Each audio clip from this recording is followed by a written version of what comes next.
Hello, everybody, and welcome again to Nerd to the Third Power, your one-stop shop for all things nerdy and awesome. I am your host and master of ceremonies, Dr. Gonzo. With me, as always, in this epic quest of awesomeness is our resident anime goddess, the Cat. Cat, how you doing? I'm okay. I'm alive. Y'all, it's been a day. Yes. New job wearing you out? Well, that and my heinous car accident last week. Oh, shit! Yeah. So, at the time of recording this episode, I was in a car accident last week. I've totaled my car. I'm in a lot of pain still. I got a little sprain in my wrist. And my back is like, nope, tired of sitting. Time for sleeping. Yeah, okay. Now, this isn't the first wreck you've ever been, and I seem to recall you being in one before. You don't seem to have great luck with vehicles, says the guy who's totaled 3 cars. Yeah, I have never been the cause of an accident up until now, but it's honestly not my fault that this guy came to a dead stop on the middle of the highway. But the last wreck that I was in that you remember, because we were in college at the time, my dad was driving. Now this guy who came to the stop in front of you, I have to ask, was he Pennsylvanian? No, because I live in fucking Missouri and he was probably from Illinois.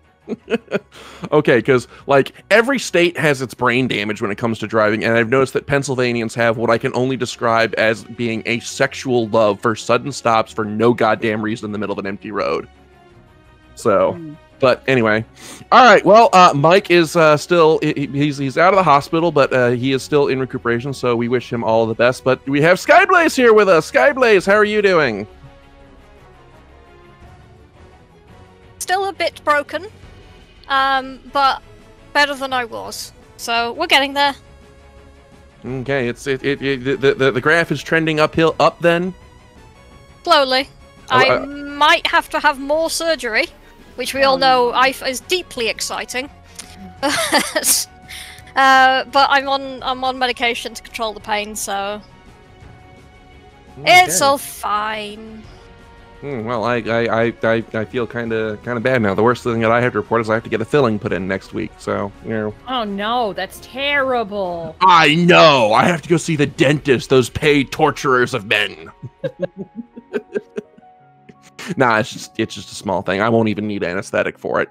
So, but anyway, we have a really fun show for you guys tonight. We're trying something a little new. This is our first edition of Nerd Wars, where 2 of us come in and have a debate over merits or demerits of a certain topic. And we thought that it would be fun to do a debate over which was the better handheld console, the Game Boy or the Game Gear. So I will be arguing for the Game Boy, and Skyblaze will be arguing for the Game Gear while Cat moderates. So that's going to be a lot of fun.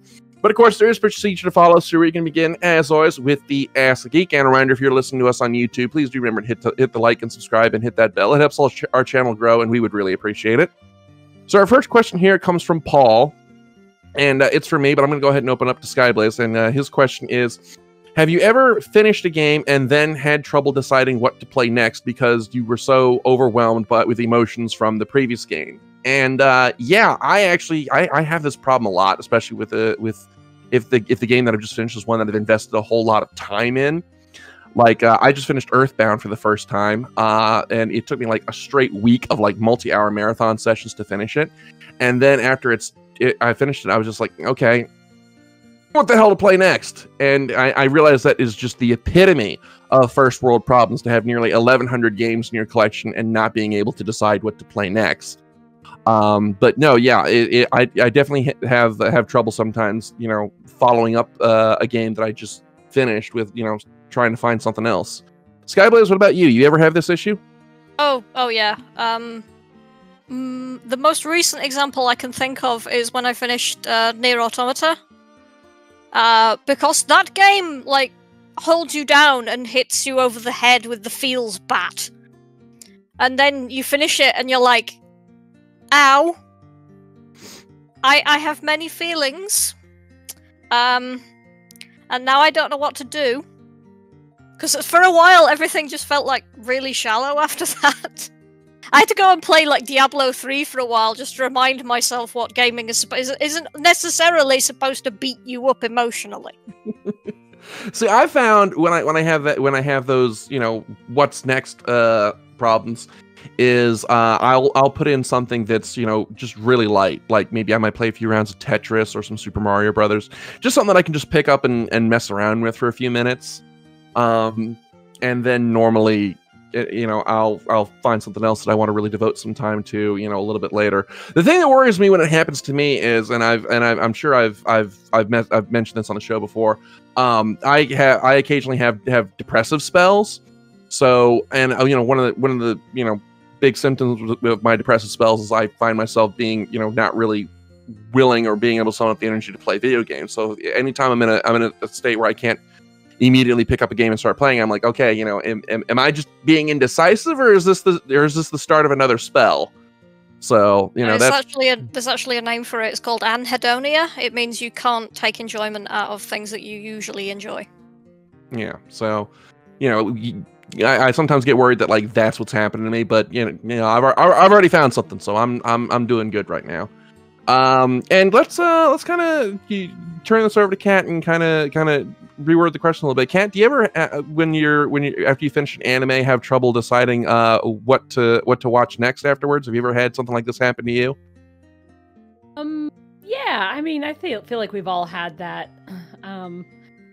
You know, there have been shows that have beat me up so bad, or podcasts that I've listened to that have beat me up so bad emotionally that I'm just like kind of like stunned for a couple of days, where I'm like, I don't know what to do. Like, I can't figure out what media I can consume next that will be the right thing, like put me in the right mood.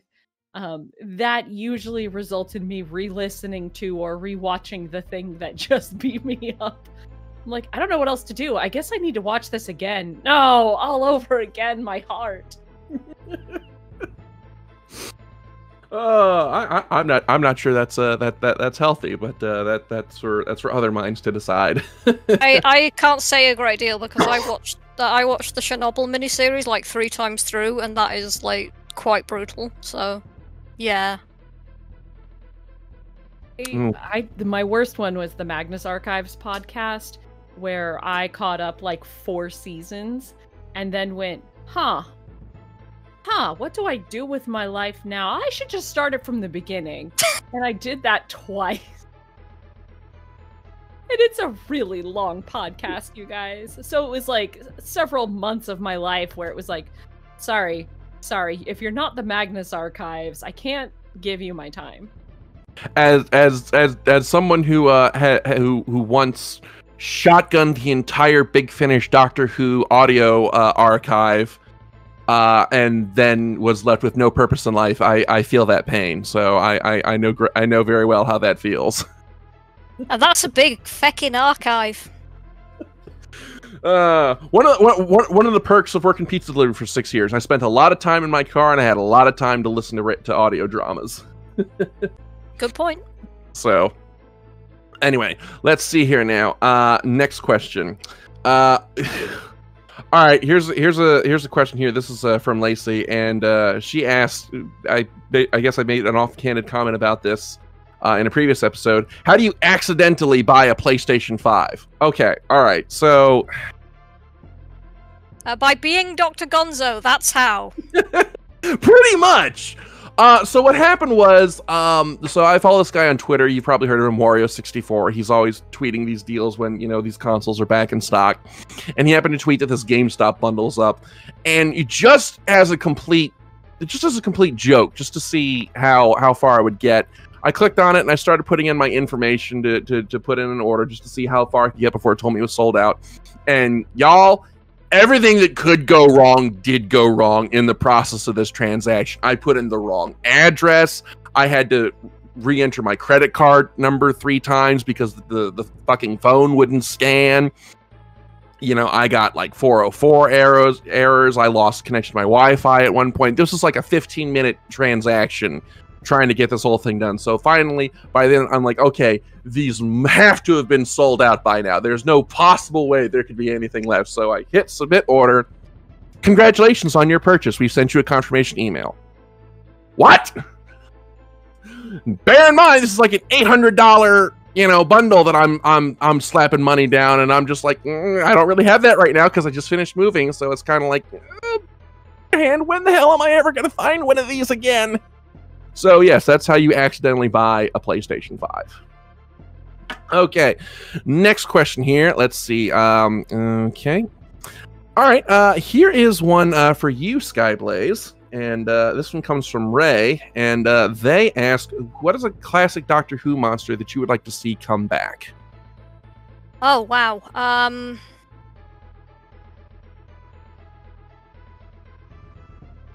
Well, the one that I really did want to come back is the one they did for the anniversary special, and that was the Zygons, because I think there was a lot of potential with the Zygons, and they did bring them back, and I didn't think they would.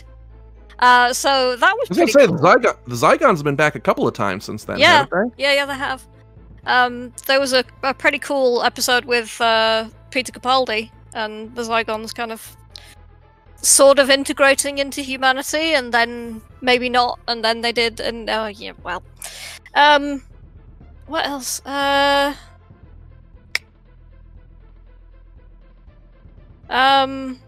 Part of me wants to say the Zarbi for a laugh, but no. The Zarbi? Zarbi. They're from William Hartnell's Doctor, and they're like really obvious.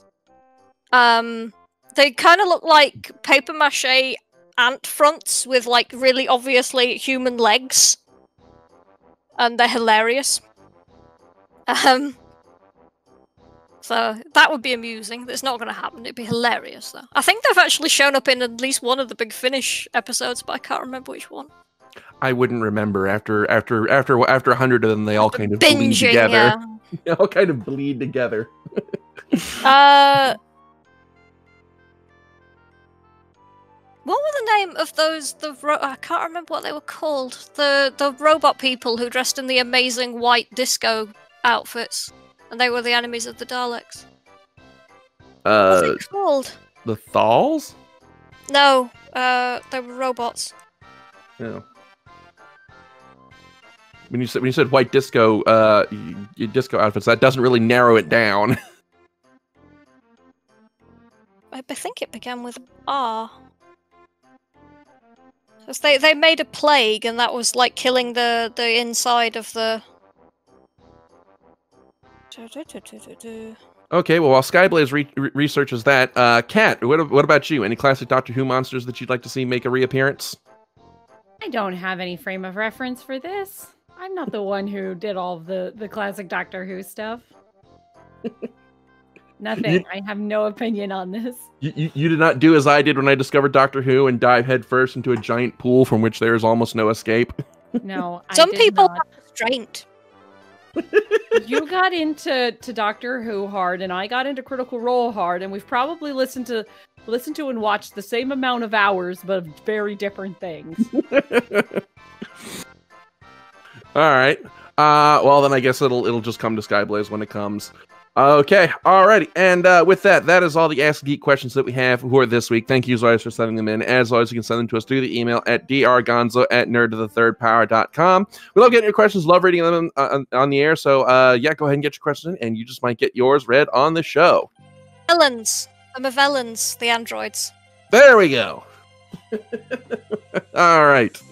Well, and now on to the meat and potatoes of this episode, and that is the Nerd War, Game Boy versus Game Gear.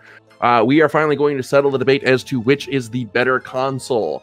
And moderating this is our Madam Moderator, the Cat. So, Cat, what are the rules and regulations of this debate?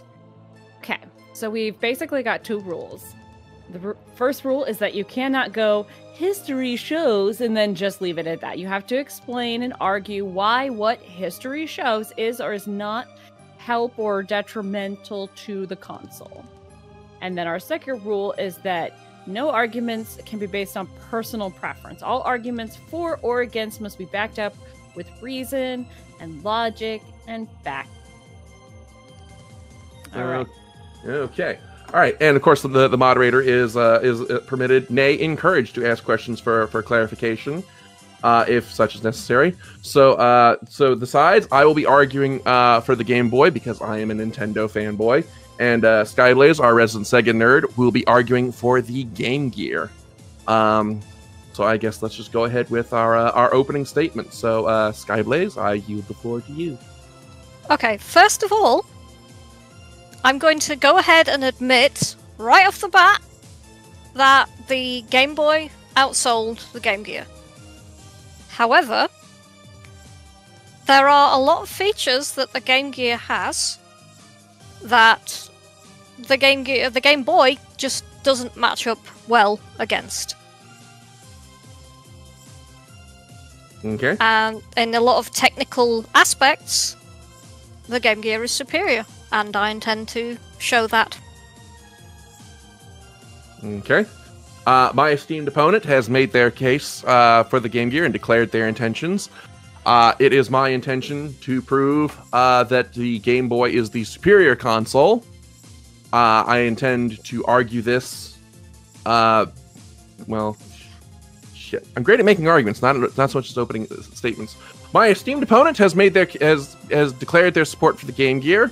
As we expected, I intend to prove that although the Game Boy may not have been the most technically powerful console as the Game Gear, that it utilized its resources and its library and its brand more effectively than the Game Gear, and that it was the superior console. And for clarity's sake, I am only arguing for the original Game Boy, not the Game Boy Color or the Game Boy Advance.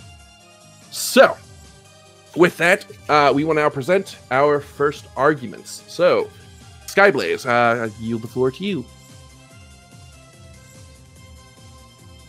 Well, I'd just like to say that I did actually own a Game Boy, one of the OG massive things. I have really tiny hands, but even I found the way that you have to kind of grip the Game Boy at the bottom to be kind of uncomfortable after a while. If you look at the difference between the ergonomics of the Game Gear and Game Boy, you will discover that because it's designed in a way so you can hold it at either side of the screen instead of underneath, it tends to be much more comfortable to hold for a long time. You will also notice that Nintendo themselves caught on to this because the Game Boy Advance has a very similar sort of structure, as does the PSP and the Vita. And the Switch, for that matter. I'm gonna rebut this by saying that although that the design of the Game Boy was very deliberately designed that way to be held at the bottom, to make it easier to carry around in your pocket. I feel like that makes the Game Boy a bit more portable. Because the Game Gear was a pretty massive console. It was a big sucker, and so just pulling a personal anecdote from my childhood, I knew a guy growing up who had a Game Gear and had a carrying case for it, and the whole damn thing was as big as his backpack. It was a beast. Whereas I could just slip, the Game Boy into, a pouch of my backpack or even in my pocket, and throw a couple of games in another pouch of my backpack, and I'd be good to go. The Game Gear, I would argue, because of that form factor, it limits the portability. Another thing that I would argue limits the portability of the Game Gear and is a point in favor of the Game Boy is the battery life. So the Game Gear took, I believe it was 6 AA batteries. Was it 6 or was it 8? 6. 6. Okay. You think it was the Nomad that took 8? Okay. So the Game Gear took 6 AA batteries and would burn through them in the course of like 3 hours. So if you were going on 3 to 5 hours. 3 to 5 hours. You could get up to 5 hours. Only Gonzo, facts only. You could get like 3 to 5 hours of battery life out of that, which if you're taking that on on a long road trip, which for those of you who don't remember life before the COVID, was when you would get in a car and drive places for vacation. You would either have to have like a giant sack full of batteries, or you'd have to buy a car charger, which I don't recall being very common, and I believe were also rather expensive back in the day. Whereas the Game Boy, you could get like 15 to 30 hours out of 4 AA batteries. So citation needed. I'm not sure that's true. Okay, all right, I will look that up. Because as I said, I remember having one of these, and I don't think that's accurate. Game Boy battery life, approximately 15 hours of gameplay. So, right, not for the original. For the original, yes. Okay. On 4 AA's. So if we're assuming a road trip time of 8 hours each way, 1 refill of batteries and you're good to go. Question from the moderator here, since so for clarification, my brother and I shared an original Game Boy when we were very, very young, and I of course never had a Game Gear, so forgive what I don't know about handheld consoles. What did the battery life go into on these units? Because I know that the Game Boy was a black and white screen. I was going to get into this. Thank you. Thank you very much. Please tell me about the screen of the Game Gear. Right, so the Game Boy has a black and white screen. Well, green and black, technically. Yeah. It also does not have a backlight. Point of order: the Game Boy Pocket was in fact black and white, and also eliminated the ghosting issue on the original units. Yeah, but we're talking about the OG. If you're allowed to start talking about the Game Boy Pocket and that, I'm allowed to start talking about the Nomad. Fair point. So the original Game Boy had a green and white screen, and as Dr. Gonzo mentioned, it had a bit of a smearing and ghosting issue, where the sprites would look like they were kind of leaving a trail behind them, so it was difficult to pinpoint exactly where they were. It also, most importantly, did not have a backlight, so you had to be in a very well-lit area in order to use the Game Boy, the original one. By contrast, the Game Gear had a LCD screen that was in full colour and had a backlight.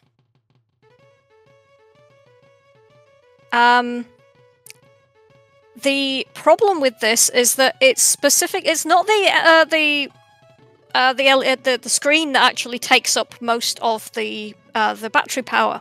It's actually the backlight, because it's a tube light, and that sucks up quite a lot of the battery power by itself. As an aside, it's actually quite a common mod to remove that and put LEDs in it, and that increases the battery life exponentially. I've actually got a Game Gear on my workbench waiting for that exact mod to be done, but that's beside the point. See, I would argue that the fact that mod even exists, that you have to remove that tube light, that to me says that the technology wasn't there yet for backlit handheld consoles to really be a very viable option at that point in time. Because remember, the mod exists to put a backlight in a Game Boy. And I would say that the fact that well. True, yes, the mod exists to put a backlight into a Game Boy, but if we're talking strictly the stock units, back in remember this was back in the 90s, where a 50-inch TV was like about the size of a room, because everything was using tubes, which use up a lot of power. So while I acknowledge that the color is a step up from the Game Boy, I would say that the backlight was a detriment to the console because of that drain on the battery life.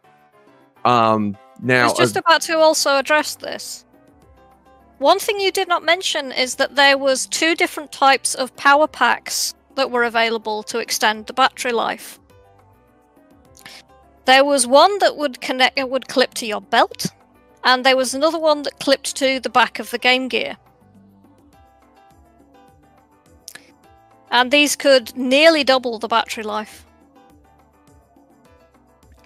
Even with the doubling, that's still what, 6 hours? 6 to 12 hours? whereas the Yeah.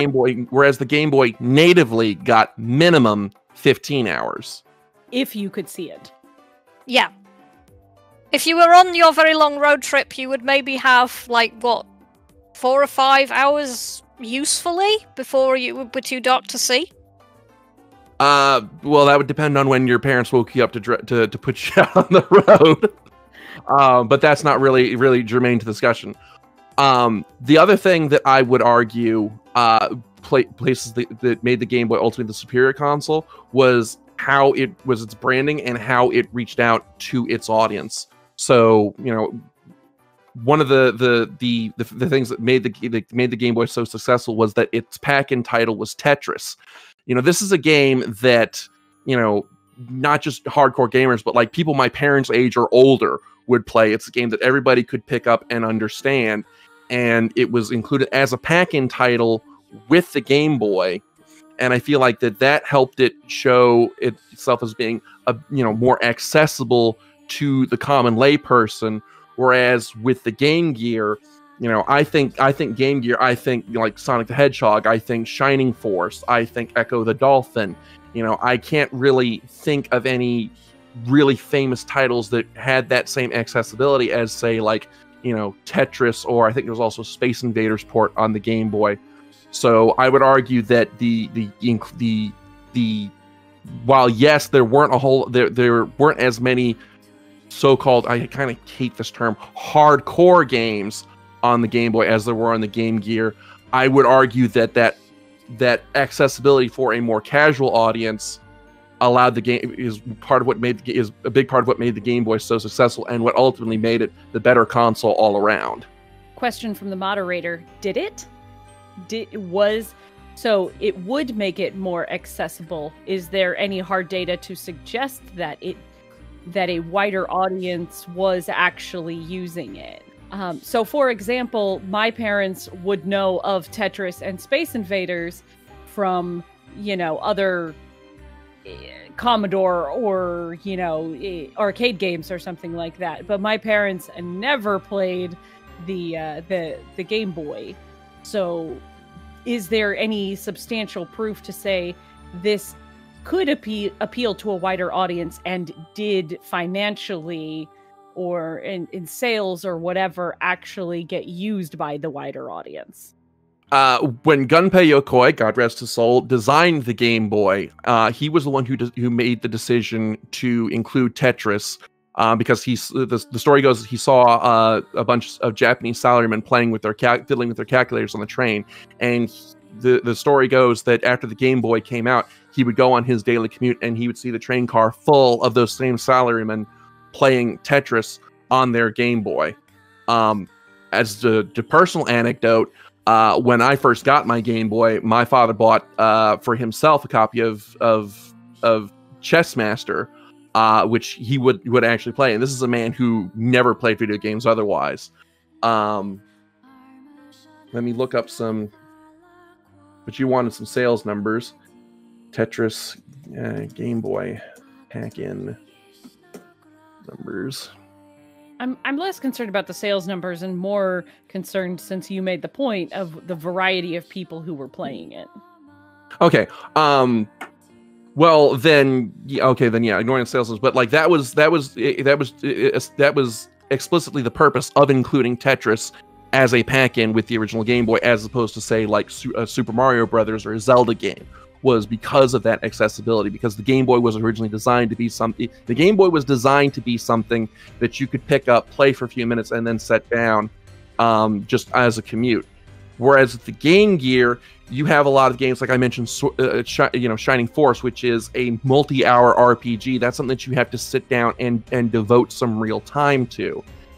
And again, going back to that battery life, you can't really do that uninterrupted because you drain the battery so quick. So I would argue that while, yes, the Game Gear was geared more towards a hardcore audience, I think ultimately the accessibility of the Game Boy is what propelled it to its success.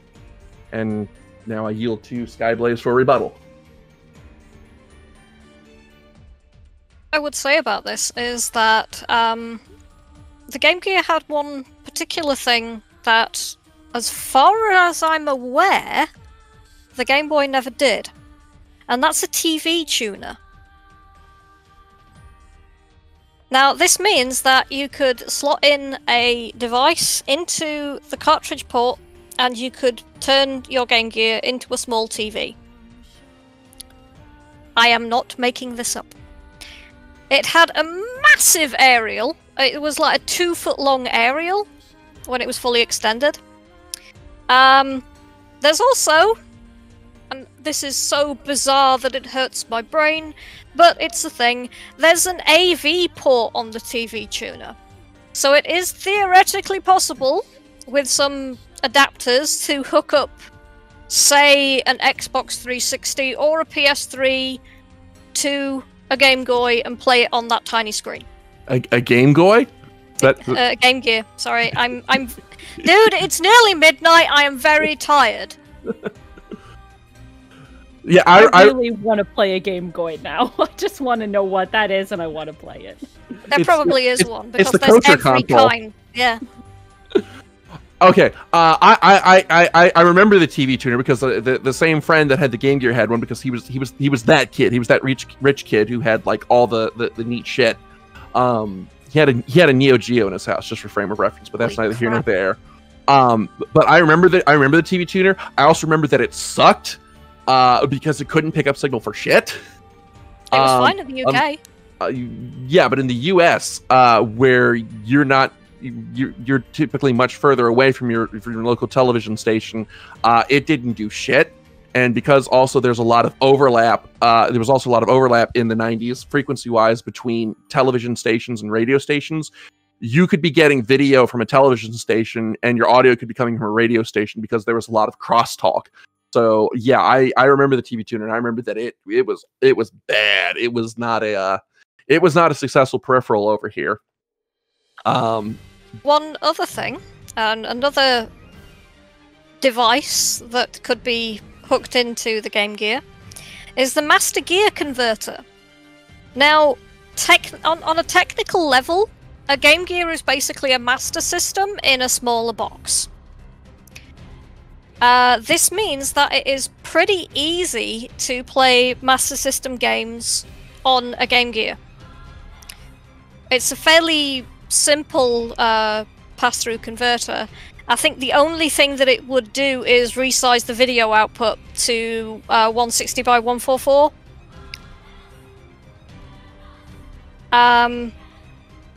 You can't use other accessories like the Master System light phaser gun, because that doesn't really work. But other than that, you can play Master System games completely portably.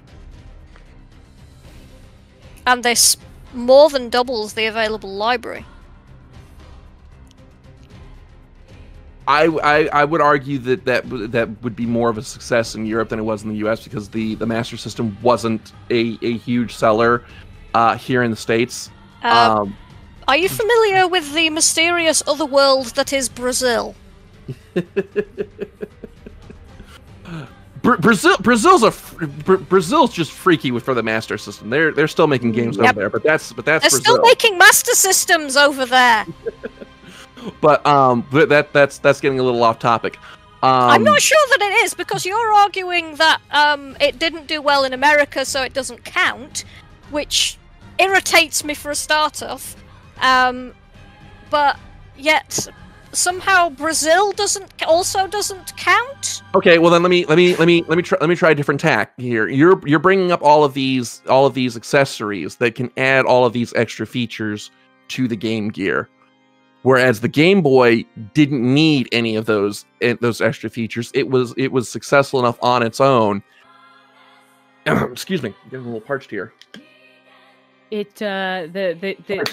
had accessories for the Game Boy. You had like the attachable light lens, or you had the Handy Boy, which I actually had, and was an absolutely freakish thing. I had the light and the magnifying glass for mine, both of which were completely useless. Yeah. But there wasn't anything that you would attach the Game Boy that added additional functionality like watching television, and I would argue that the Game Boy didn't need that based on the strength of its library, including the big one, which is Pokemon, which I would argue is huge to the Game Boy's legacy, because the social aspect that it introduced with the link cable and being able to trade and battle other people was if not a kickstart, at least an early instance of the social aspect of gaming that is now so crucial to the modern gaming scene. I would say that it was the Game Boy and Pokemon that really kickstarted that, because when Pokemon came out, like, everyone I knew as a kid, was into this. It was like, I don't know if it was the same in Europe, but at least in the States and Japan, like, it was a cultural phenomenon. Like, everybody was into Pokemon. It took quite a lot longer for it to get going in Europe and the UK. Yeah. For a stretch of like 3 years, like, everybody was into Pokemon. Everybody was doing trades and battle, and I would argue that again, going back to that ease of portability and accessibility with the Game Boy, I don't think you could have done something similar on the Game Gear. I can't remember. Did the Game Gear even do multiplayer? I seem to recall that it had a link cable of its own, but I don't think I've ever seen one in the wild. It did, but it wasn't. I don't know if it was very well distributed outside of Japan, which is a problem considering that the biggest market for the Game Gear was Europe and Brazil. Yeah, I know. I've never seen a Game Gear link cable in the wild. Yeah, there was a bit of a problem with Sega in the 90s, in that it seemed to believe that if it wasn't a success in Japan, it wasn't a success. I mean, the Master System did phenomenally well in Europe and in Brazil. And Brazil, I've just looked it up, is the 5th largest market for video games. Really? Yep. Huh. Well, I have learned something today. Well, that brings up another point. We both are aware of the rivalry, would be to put it generously, between Sega of Japan and Sega of America. Yeah. And how they kind of, backstabbed each other back and forth with that, and how it was hampering to Sega's consoles. Whereas with Nintendo, both the Japanese and the American branches put their full support behind the Game Boy, and so we didn't get a lot of the sort of shortchanging behind the scenes that we saw on the Sega side of things with Nintendo. So we didn't have a whole bunch of this. Okay, well, is this game going to come over to the US from Japan, or is the Japanese branch going to be mean and go, yeah, no, you can't have this? And again, I feel like that there was unity. a bit more to it than that. That is a gross simplification of what was actually going on. Well, we only have another 20 minutes, so I have to kind of cut for time. But again, Nintendo, both the Japanese and American sides, and even the European sides, once they finally got their act together, but that's a whole nother discussion about the NES. They both threw their full support behind the Game Boy, and I feel like that was another factor in their success, was that you didn't have the kind of squabbling behind the scenes. But that's kind of going on a bit of a tangent. But circling back to when was the original Game Boy first released? I believe it was 1989. Let me take a look. April 21st, 1989. Because the Game Gear wasn't released until late 1990. So Nintendo kind of stole the march on them a bit. They had already time to get established. I would argue that that's a moot point, because, as you mentioned, while Sega may not have necessarily been a huge success with the Master System in the US, it was huge everywhere else. So that brand recognition was there. And apparently was not enough to carry the Game Gear. I would argue that the Game Boy coming out first is a moot point I don't argue that as I would getting tongue tied here. I would not argue that as being a as big a factor in the Game Boy's success as other factors. Okay, so me as not a gamer, tell me about the game titles. Now, we've talked about how the Game Gear had slightly more hardcore games, and then the Game Boy had slightly more universally accessible games. What has been like the legacy of those games, I would guess? Tell me about how the games impacted the history or the usage or the whatever. Talk to me about the games, guys. Well, for the Game Boy, the big one's Pokemon, which, I mean, we've already talked at length, not just in this episode, but in previous episodes about, you know, how much of a meteorite that was to the gaming market. But as far as other games, other game titles, I mean, Nintendo brought their you know, all their stable of IPs to the Game Boy. You had Mario, which had a very successful trilogy of Mario Land games on the Game Boy. You had Zelda, which had Link's Awakening, which was so good that it got a barely touched up re-release on the Game Boy Color and sold like gangbusters there as well. And then a remake on the Switch. You had the second Metroid game. You even had some Nintendo IPs get their start on the Game Boy that are still going strong today and are huge. Kirby, a lot of people forget this. Kirby got his first start on the Game Boy in Kirby's Dream Land, and he's one of Nintendo's most recognizable properties to this day. You know, the little pink puffball there. So I would argue that Nintendo really, in addition to the accessible, you know, kind of casual games like Tetris and Space Invaders, you know, they were also able to successfully leverage their IPs into a portable mode.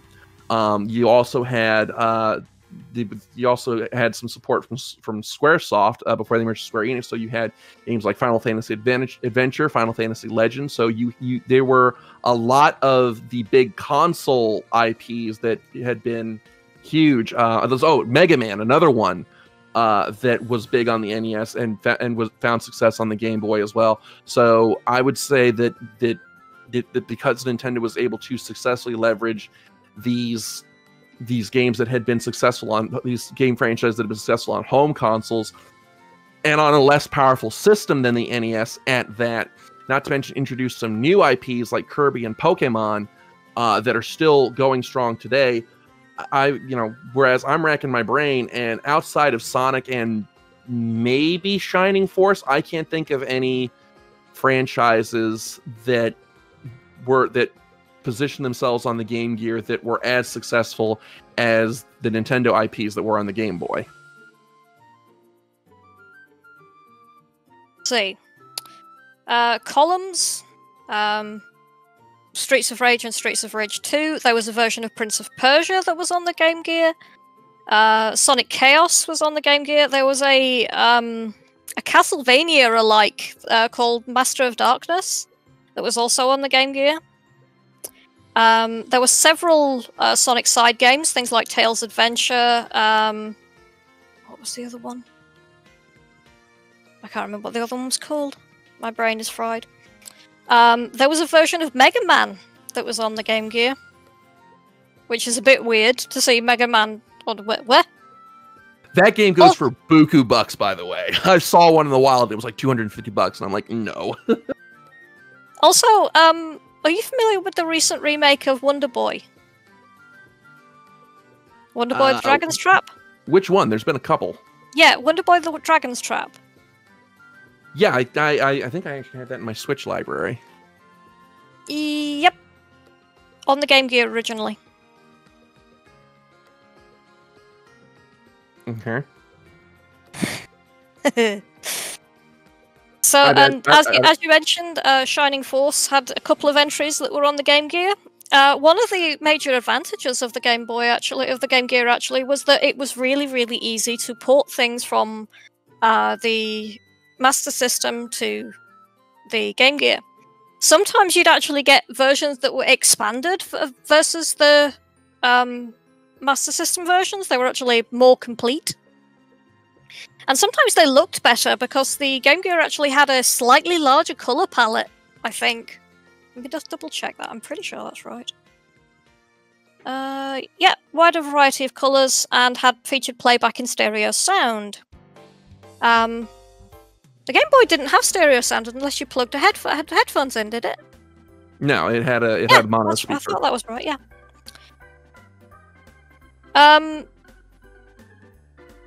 So yeah, there were quite a number of games that were excellent on the Game Gear. I mean, some of them are a little bit more obscure. Things like Dragon Crystal is a little bit more obscure, but if you're the sort of person who wants to collect games, then the Game Gear is actually a pretty good place to start because there's a lot of games out there that people don't really know about. Even a lot of retro collectors don't know about some of them. Things like there's a version of Castle of Illusion that's on the Game Gear and is virtually identical to the version that's on the Mega Drive. The one that really blows my mind, though, is that there's a version of Mortal Kombat 2 on the Game Gear. And it plays really, really well.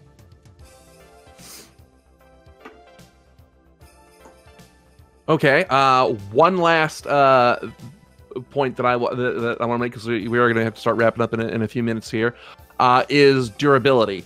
The Game Boy, practically indestructible. Bring this up. Practically indestructible. I think we've all seen the famous photograph of the Gulf War Game Boy that got firebombed in Desert Storm, and still plays Tetris. I think the only thing they had to do was they had to replace the screen because it melted. If you threw a Game Boy at somebody, you meant them grievous bodily injury. And I don't recall the Game Gear having that same durability, which, if you're talking about a portable console that's going to be doing a lot of moving around, you really want something that's going to be, very sturdy and very difficult to damage. Not something like, those first generation iPhones, which would shatter if you so much as looked at them funny. Whereas the Game Boy, I mean, it was the perfect console for kids because of how much abuse it could take and keep on trucking. The only bit of the Game Gear that was actually that fragile was the fluorescent light tube inside, because that could shatter if it was dropped from sufficient height onto a sufficiently hard surface. Other than that, though, they were actually pretty sturdy. I mean, I wouldn't go as far to say that they're made of the same kind of whatever the hell it is that they made the original Game Boy out of. But Sega at the time actually made some pretty sturdy consoles. The Master System 2, which I don't know if you guys even got that version, but I have one on my bench over there, which needs modifying. I saw a friend of mine drop that from waist height onto a tiled floor, and it was fine. And bearing in mind that the Game Gear is basically the same thing in a smaller box. Make of that what you will. The Gulf War Game Boy says that's cute. Yeah, I know, but still. Is the Gulf War Game Boy a one-off, or is that the regular? That's the regular. Nintendo actually has very strict quality standards when it comes to releasing their consoles. And that's not just the Game Boy, that's anything across the board. Just as an Joy-Con drift laughs in your face. That's an anomaly. But like for example, when they released, this is a bit off topic, I acknowledge, but like when they were developing the 3DS, the rule was that it would not be allowed to hit market until the final design could survive, I think it was 10 consecutive falls from waist height without the hinges loosening or cracking on the screen. But like I said, the Game Boy is nigh indestructible. I've never been able to find citation for this, but I've heard rumors of a story where someone's life was saved because they had a Game Boy in their breast pocket and they got shot. The Game Boy took the bullet. That sounds made up. That sounds made up. That sounds urban legendy to me. Yeah, I've never been able to find a cited source for this, so if someone has it, please send it to me. But like, it's within the realm of believability because again, just how nigh indestructible the Game Boy was. It, again, I feel like made it perfect, not just as a portable console, but as a console for children. Okay.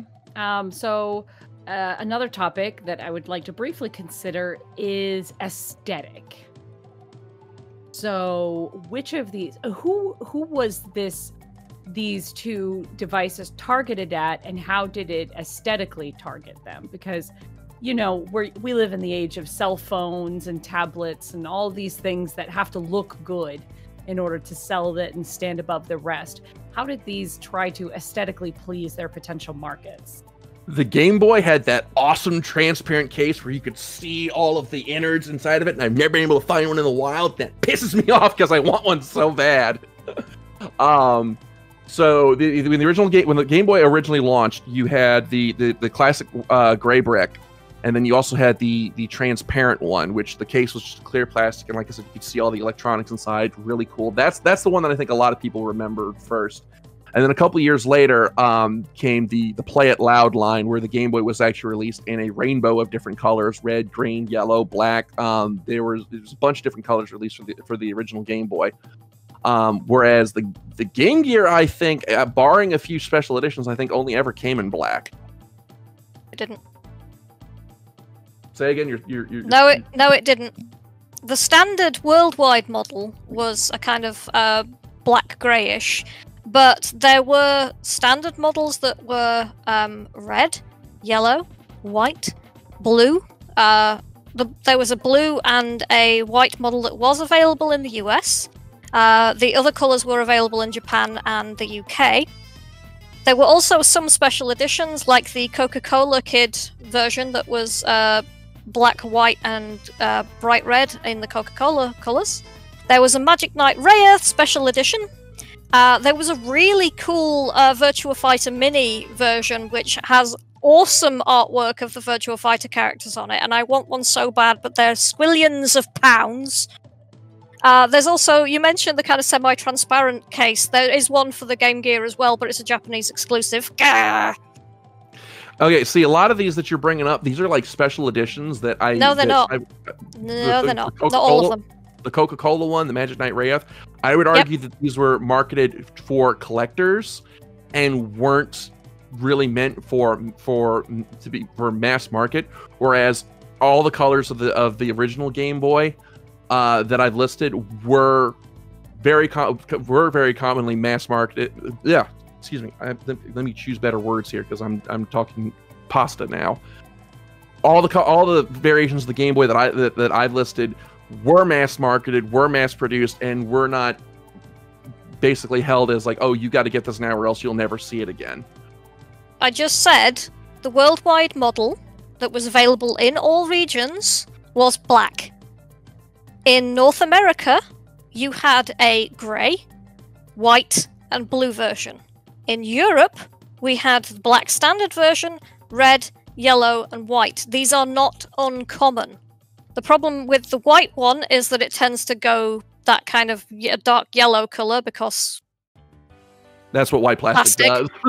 And that is a problem with the OG Game Boy. It does tend to go an ugly yellow colour. This is what retro brighting is for. Okay, well, in terms of the aesthetic design of the thing, as I mentioned before, they wanted the ergonomics to be a bit more comfortable. Also, as far as I'm aware, the section of the market that Sega were aiming at was kind of a bit older than what Nintendo were aiming at with the Game Boy, because Sega were kind of aiming at teenagers and up, and Nintendo were kind of aiming a bit lower in the age bracket than that. See, I would argue, while I agree that yes, Sega was marketing the Game Gear towards the older teenage crowd, I would rebut the assertion that the Game Boy was marketed specifically towards children, just because, again, going back to Tetris as a pack-in, all those Japanese salarymen playing Tetris on their morning commute, I would argue that the Game Boy actually had more mass market appeal than just children. And I don't really have anywhere else to go with that because we're kind of running short on time here, and I don't want to run too long. Okay, so final thing from me, cost. So we've talked about how so the Game Gear has a lot of like accoutrement with it, and the Game Boy obviously did not have as many things. So in terms of cost, obviously if there's a lot of peripherals for the Game Gear, then you are going to get more usage out of it. But obviously that's going to jack up the price because you've got to buy all of these extra things. Well, what do you guys feel about the cost and the usage ratio there? The original Game Boy at launch was $89.99, and the cost of a pack of 4 AA batteries in the 90s was like $3. How much was the clip-on light that you needed in order to use it for 8 hours? I'd have to go researching that, and there were a bunch of different lights that were released. But I would argue if we're talking cost, we should limit it strictly to the cost of the core unit. Which in this case is $89.99 for the Game Boy. On original release, according to the figures that I can see. When released in, it was 1991, it was released in the US. The Game Gear was $149.95. Okay, so in terms of the reason why I was asking about all the peripherals is because if you have more peripherals, that gives you more ways to use it and everything. So I was kind of seeing if you could... I unfortunately don't have the information because there were, things like the battery pack and so on, there were actually a couple of different types. Yeah, the problem with looking up cost for peripherals is if you say I'm looking for the Game Boy Light or the Game Gear Power Pack, the answer you're going to get is which one. Okay, but that's not what I'm not asking about the individual prices of things, you guys. What I'm asking is defend the additional cost with the peripherals to usage. So if the Game Gear has a bunch of extra peripherals that allow you to pick it up to a TV or whatever, is it defend that extra cost in terms of getting that extra usage out of it versus the Game Boy not having all of those extra peripherals? Both of the Game Boy Lights that I had growing up, including that insane-ass Handy Boy, which I'm really mad I threw away because it's worth buku bucks now, but that's neither here nor there. Both of them actually came with an attachment that you would slide into the Game Boy battery compartment, and it would run off of the Game Boy's batteries, which, while that would lower the overall battery life, also meant you didn't have to buy any additional batteries or use up any additional power plugs. When I was with my friend who had a Game Gear, who also had the TV tuner, and we would actually be in her room watching stuff on the TV on the Game Gear with the sound turned down really low so our parents couldn't hear us because it was like stupid o'clock at night and we were supposed to have gone to bed. But we'd have it plugged in to the mains, so we didn't really notice the power drain. But I remember doing that on a number of occasions when I was over at hers, and I got the impression that she did something very similar. And from what I've heard, other people did the same thing. They would like hide under the sheets playing the Game Gear, which you could do because it had a backlight. You just had to hope your parents didn't see the glow.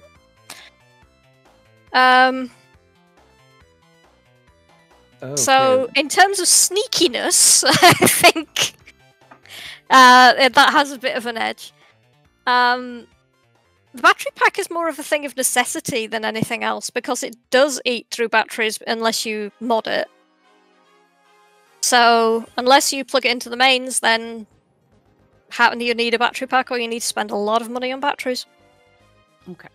I'm trying to find a price on the Game Gear TV tuner that's telling me $215, but I would be stunned if that's correct. That can't be right. That's ridiculous. Yeah, that's probably the price now for collectors. I doubt it was that expensive back then.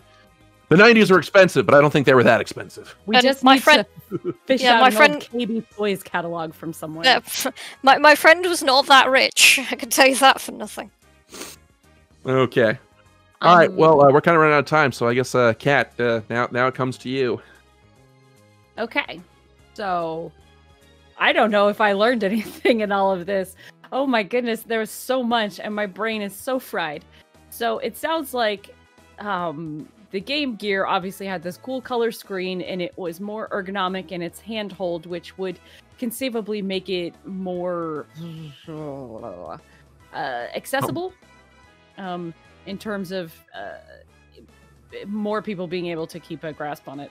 And then the Game Boy had the long ass battery life and more mainstream games, I'd say.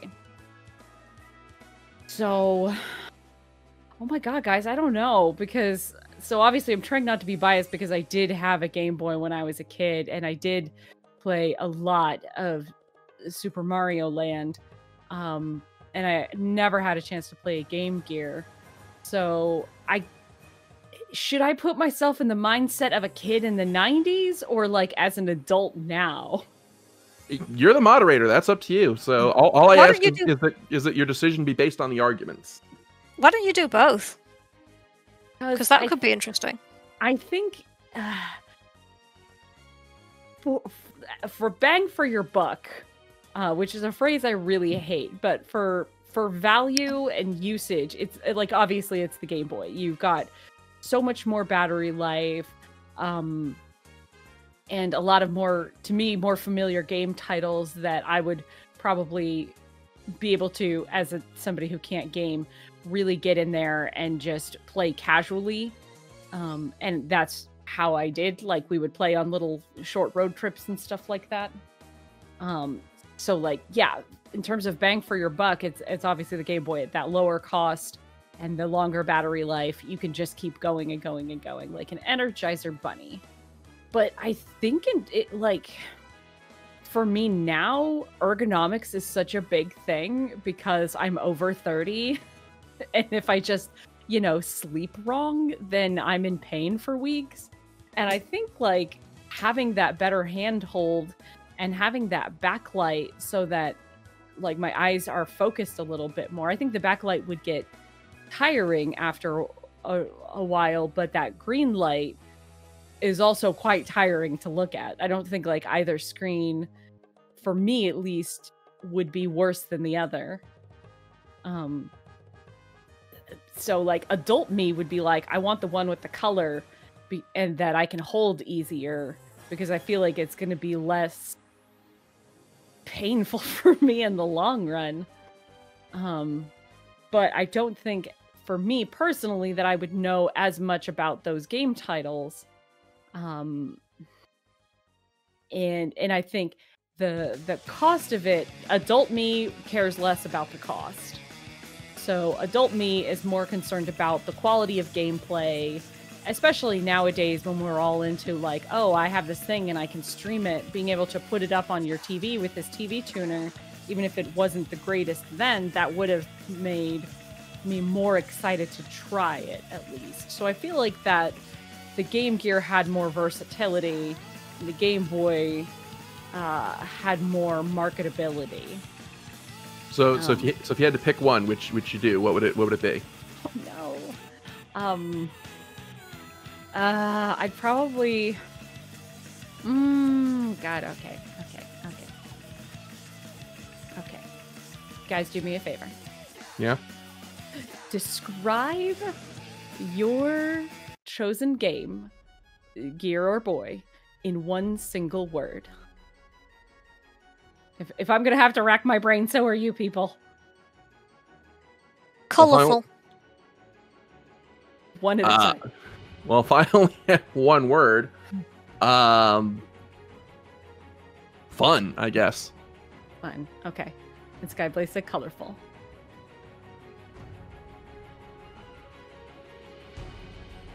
Okay. I'd have to go with the Game Gear. Based on everything presented, it's really, for me, honestly, it comes down to that, like, the backlit screen. My eyes, they're garbage, you guys. They're really, really bad. And if I'm going to sit for any amount of time and play a game, I don't want to be having to rely on the natural light and all of that. It's really tough though, since I've never actually played a Game Gear. But I really think that backlight is such, for me personally, is such a seller. Well, So- then Skyblaze, well argued, and I concede this match to you. Yes.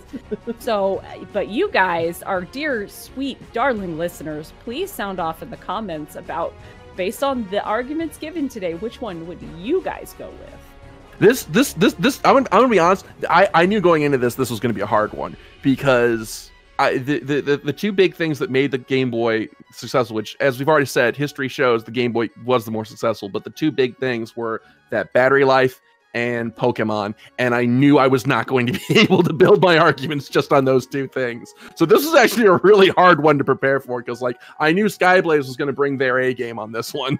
Yeah.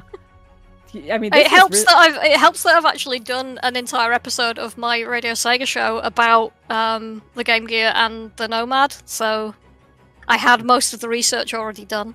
Yeah. But this is a fun episode. I enjoy doing this, and so like I said, this is the first part of the first episode of something new that we're trying for Nerd of the Third Power. Future episodes, we've already talked about hashing out that old war, the Super Nintendo versus the Sega Genesis, or Mega Drive as you call it in Europe. So yeah, It's the correct name. It's called that everywhere apart from the United States. You're awful about that sort of thing. So There is actually a reason for it, believe it or not. Is it a contractual patent reason? It's because the name was already taken. Mega Drive is the name of a hard drive company here in the U.S. in the 90s.